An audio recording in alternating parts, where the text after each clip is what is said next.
शिव पुराण के सुनने से देवराज को शिवधाम की प्राप्ति।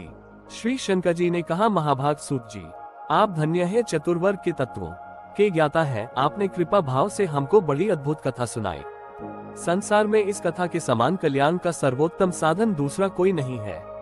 ये बात हमने निश्चय पूर्वक समझ ली है। सूत जी, अब कृपा कर ये बताइए, इस कथा के सुनने से कलियुग में कौन कौन से पापी शुद्ध होते हैं? उन्हें बताने की कृपा कीजिए और इस जगत के प्राणियों को कृतार्थ कीजिए। सूत जी बोले, दुराचारी, पाप परायण, कामी और दुष्ट पुरुष सभी इस कथा के द्वारा पवित्र हो जाते हैं।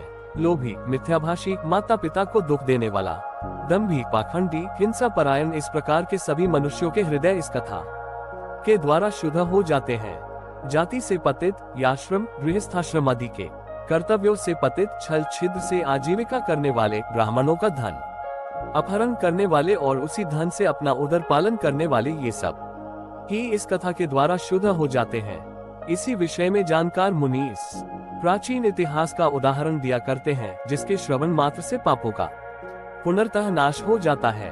प्राचीन समय की बात है, कहीं किरातों के नगर में एक ब्राह्मण रहता था, जो ज्ञान में अधिक दुर्बल, निर्धन, रस बेचने वाला और वैदिक धर्म से विमुख था।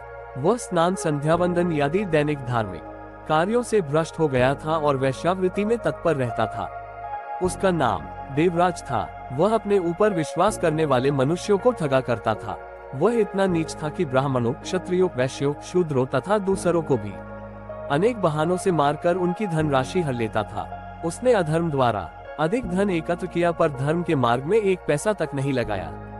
देवराज एक दिन स्नान करने को सरोवर के किनारे गया। उसी तालाब पर शोभावती नाम की सुंदरी वैश्या को देखकर वह कामाकुल हो उठा। वह सुंदर वेश्या भी एक धनी ब्राह्मण को अपने वश में देखकर बड़ी प्रसन्न हुई। उसने हाव भाव, वार्तालाप द्वारा उस ब्राह्मण के चित्त को अपनी ओर आकर्षित कर लिया।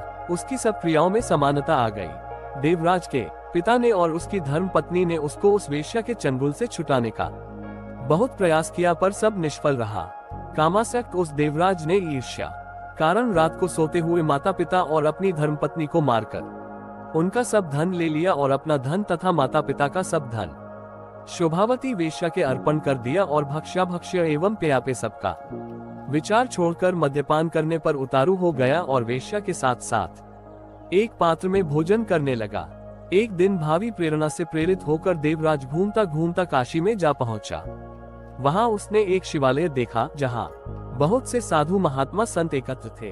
वह उसी शिवालय में ठहर गया, किंतु वहां उस ब्राह्मण को ज्वर ने या घेरा। वहां एक ब्राह्मण महानुभाव शिव पुराण की कथा सुना रहे थे। ज्वर की पीड़ा से पीड़ित भी देवराज कथावाचक ब्राह्मण के मुखारविंद से निकली हुई शिव कथा को निरंतर सुनता रहा। एक मास पश्चात वह ज्वर से पीड़ित होकर चल बसा। यमराज के दूत आए और उसे पाशों से बांधकर बलपूर्वक यमपुरी ले गए। इतने में ही शिवलोक से भगवान शिव के पार्षद गण आ गए।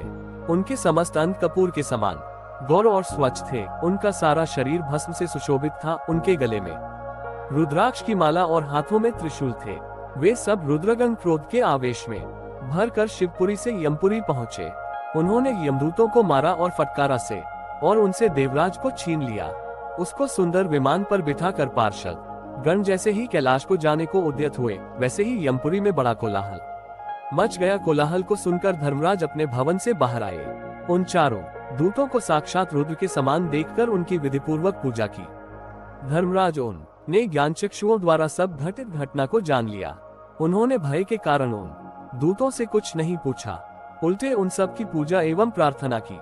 तत्पश्चात वे शिव दूत कैलाश को चले गए और वहां पहुंचकर उन्होंने उस देवराज ब्राह्मण को कृपा सिंधु शिव के हाथों में दे दिया। इस प्रकार देवराज जैसा महापापी शिव पुराण की कथा सुनकर शिव धाम को प्राप्त हो गया।